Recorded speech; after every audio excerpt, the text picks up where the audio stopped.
I haven't even started this project, barely. And this loaf of a cat absolutely does not want to be anywhere but right in my face. Oh, Gim. I'm gonna start pulling out more wads of hair if you don't get out of the way. You are too goddamn precious for your own good, Gimli. Greetings, ladies and gentlemen. Welcome to another Devassia Mentality unboxing video. We got a couple here. This first one is, it says Nippon Nyanko Yigyaba and a whole bunch of other Japanese things that I can't read, and I'm not going to show you because, well, I mean, aside from whatever the hell that is, because I don't want you seeing my address and I would have to edit that, of course. Cutting through this is going to be a problem. We'll see. Cutting implement. Ahoy. Let's cut what I can see. Alright, well, there's cutting through the side. There's this whole thing on the top. Again, I don't want you to see it, because you might actually see something you're not supposed to see. And then send me something that I shouldn't have. Like toys. No, worse. Expensive toys. No, really expensive toys. And there's that darn cat again. And that way you don't get to see that lid. Oh my goodness, really? Really? You had to do that too? Come on. Aha! Ha ha ha! Ha ha ha! Oh. Eat! Come on. Eat! Come on. Don't want to bend too much here. Eat! Just Gundam! Alla roboto damashi. Also, oh no. Okay, you know what? No. That's a good thing. Because now I have something to distract that damn cat with. Packing peanuts. Oh. Gimli. Yammer. Look what I've got for you. Packing peanuts. Fucking enjoy them, you little shit. Oh yeah, he's definitely interested in those. Alright, okay. Oh no, wait, he'll be more interested in the bubble wrap. So let me get the bubble wrap off. This Robot Spirits Aegis Gundam. There's the bubble wrap. Gimli, you like bubble wrap? There you go. So many layers on this damn thing. I'm glad it's all protected and whatnot. And this I got from the same seller who I bought the Robot Spirits Buster Gundam from. And, you know, when I approached them to say I was interested in this and wanted to buy it, you know, they said they wanted to avoid having another situation like they did with the Buster, so they assured me that they double-checked the contents, make sure everything was in the packaging proper and whatnot.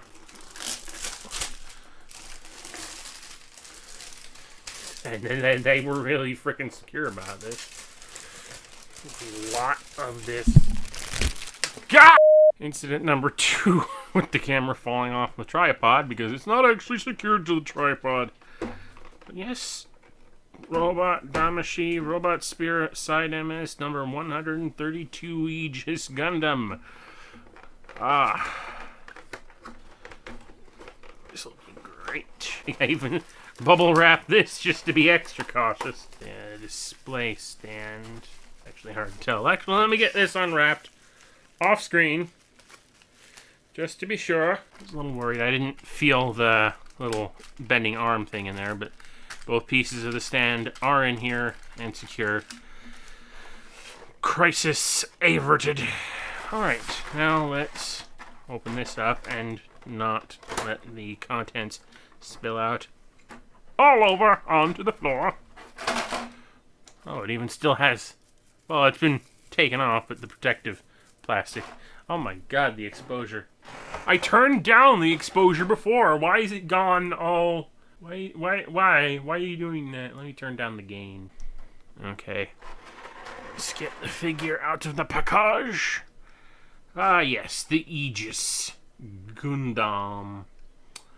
About the only imperfection that I noticed was a little teeny, itty bitty, barely noticeable scrape of paint here on the inner leg from the photos, and that does seem to hold true, and it's not something that I am going to have. I'm gonna fuss over, you know, it's a tiny little paint scrape in a spot that is not, you know, wholly obvious.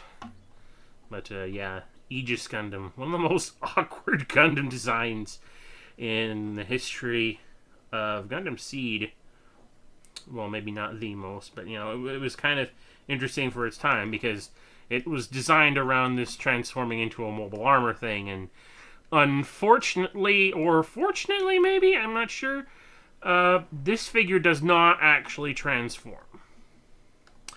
I say fortunately because it means because it doesn't transform, it doesn't have to have all of its joints or articulation, you know, limited by the fact that it does have to do that. But it also means that if I ever want to display the Aegis in its transformed state, I am going to have to acquire an Aegis model. I don't mind that entirely. You know, the model, the only model available right now, and I say right now because you never know what's going to happen in the future, of the Aegis at this relative scale that I typically go for is the old high-grade model and or the Seed HD version, which are basically the same thing, and it can transform, but there's a couple, you know, it's old, it's not as well articulated, and one thing that it doesn't have the individual beam saber blades for, you know, its foot and arm things. And that's one good reason to go for this over, you know, alternatives.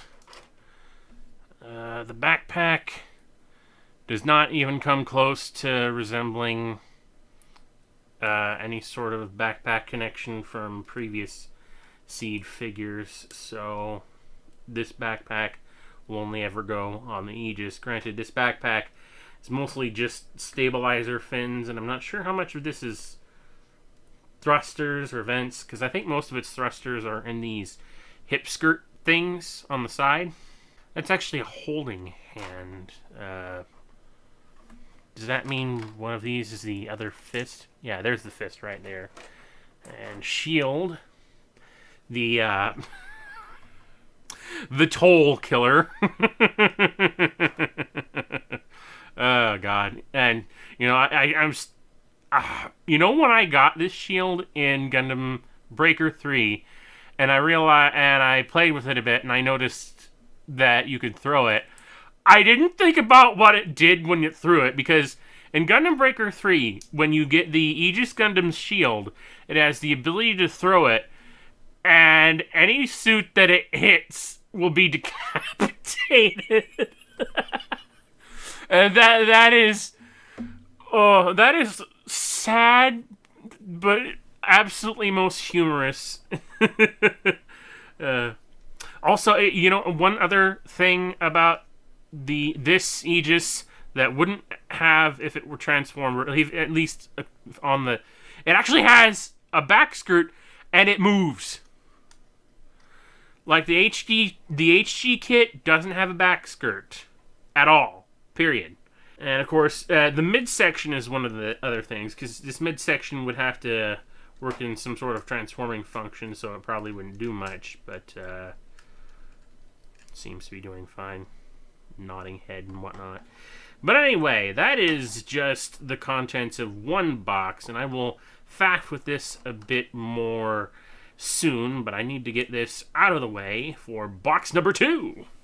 Alright, box numero dos, or however the French say it, because this is actually from a different one. This is for a Canadian package, and it's bilingual. It has some French on it. Also, I'm probably... my name and address might have been on that side when I turned the camera, so hopefully I edited around that somehow. Oh no, wait, that is... It just looks odd from this angle. Dirt! Oh no, wait. Huh?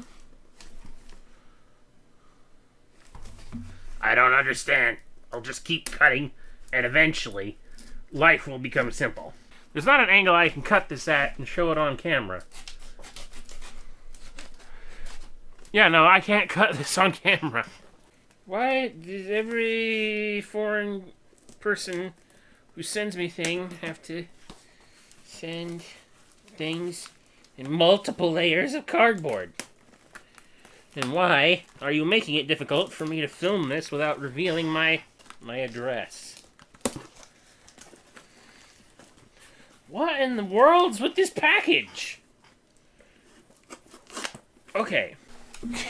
Sorry, folks. This is really fucking... What kind of packaging technique is this? How do I do this? Cutting through cardboard. What is this? Oh, so awkward. But you can see... Oh, I have to turn this. It's upside down. It's all wrong. Hey, are you still in here, Gimli? I've got more bubble wrap for you. You love bubble wrap, don't you? Here, take it. Have all the bubble wrap. The Strike Gundam. Which is... Alright, get this out of the way before it reveals more about me than I want. The cat is having real fun with that. I'd show it to you, but I don't want to. My room is an absolute mess. Kira Yamato's EU Striker Gundam. And this one is actually sealed. So I'm going to have to get my box opening implement one more time. Should also note that this is the all-important number 100 of the Robot Spirit series. So this is kind of a big deal to have this one, isn't it? Number 100, that's a big deal. I'm very iffy about the Strike's design on a lot of occasions. Like, to me, the Dual Gundam is... It has everything right about it. You know, it's simple, got all the... I really wish that the Duel had been the protagonist Gundam. I can understand why this was the protagonist Gundam instead, because it's, so versatile. It can use all sorts of equipment packs, and, it's got all the right colors to it, too. So it's all hero and whatnot. Yeah, there's the display stand. So this officially completes my collection of the 5 Gundams, the 5 starter Gundams from Gundam Seed. I have the Duel, the Buster, the Blitz, the Aegis, and this. And considering that this came out before all the other out of the 5 of them first, I'm going in reverse order on this. Of course, some people might be thinking, oh, you went for the simple Ale Strike Gundam, It's not really complete unless you go for the perfect strike with all the striker packs and strike. Well, I already lost track of what I was trying to say before that they interrupted me, whatever that was. Nothing important. Something about striker packs. Actually, yeah, the reason... It's kind of stupid, but there's a reason that I got this, and I was planning on getting this eventually anyway, but there was a part of me that was thinking I wouldn't need to get it, like, super soon, Okay, one of the first things I want to check is the face, because I know it's a common thing amongst Robot Spirit Strikes Gundam for the face to be a little bit off, but it doesn't seem to be here. So, that's all well and good. In fact, the joint tolerances are quite decent. This has definitely never been opened. Yeah, I understand that this, like, being number 100, that there were a whole lot of new technology, figure design technologies introduced specifically on this one that would become pretty standard for future robot Damashis up to a certain point. Probably up until they actually started the Ver anime line. I'm not sure. But, yeah. Oh, yeah. The reason that I got this was because I actually... there was a deal on... there was a deal on a used copy of the combination launcher and sword striker Robot Damashi set for the Strike Gundam. And I thought, it was a good price. I don't care if it's used or a little worn. I'm going to get that. And then I got it, and then I figured, well, maybe I can use it with one of the other figures I already have, because I also have the Strike Dagger and the Strike Noir, and as it turns out, neither of those are totally compatible with this set like this thing would be. Let me get it out so that we can show this off as well. I have the Strike Gundam and all of its strike packs, minus the Perfect Striker, which I have the high-grade Perfect Strike Gundam, and to be frank, a lot of the reason that I wanted to have all the striker packs separate, I wanted to have them separate anyway, because I thought, I like the Perfect Striker as this big combined weapon thing, but the reason I wanted the Perfect Striker is so that I could have all the weapons associated with the individual strike packs for the strike. But the thing about that is that with the Perfect Striker, it was just like the AL Striker pack, and you couldn't... You didn't have the other two major backpack attachments, so I couldn't have, a proper set of backpacks for like a high grade strike pack setup. So that's kind of why. Yeah, the alternative would be to buy the no grade strike Gimli. You have a lot of bubble wrap to toy with. Why are you bothering me? But yeah, the problem is that the shoulder things for the individual sword and shield strikers won't go on to anything else. Like the backpack, that's no problem. Most other things have a fairly universal backpack connection. Emily, don't knock over my camera a third time. But the shoulder connections, the Strike Noir has some connectors if you remove the existing pauldrons from that, but they're not designed for these things. So I figured it was best, just get the actual Strike Gundam that has the proper connections for these things. So let me just put them on there to test them. Our way to a perfect striker already, except not really, because this isn't meant to be a perfect striker, and I can't really officially turn it into, an actual perfect striker. I mean, it would be... I could put the AL Strike backpack on there and have it hold the individual weapons. Alright, but let me just try to show off the launcher strike thing first, because it would be the most easiest to set up and display. There's one problem with the launcher striker, is that the Agni beam launcher is taller than the fucking mobile suit that it's attached to. Oh, that isn't awkward at all, is it? At the same time, it's probably going to look like dynamic AF. But, you want to talk about dynamic AF, let's talk about the sword striker. I mean, look at the size of this thing. This thing is even bigger. Good grief. And this is, like the dynamic blade for that sort of brave perspective, I believe it's called. Coined by... I don't know if it's coined by, but I think it's like Brave X Kaiser that first did that. Well, maybe not the first, but made it the most famous for doing so. But yeah, I now have the Strike and the Aegis, and the other 3 are elsewhere, but I'll get them all together and probably take some photos and do some fun shit with them later on. These are definitely going to be used in stop motion, although the Aegis is going to be problematic as far as its transformation goes. But yeah, that will do it for this unboxing video for today. I would like to thank absolutely everyone for watching. As always, there will be social media and coffee links in the description below. RCFS and out.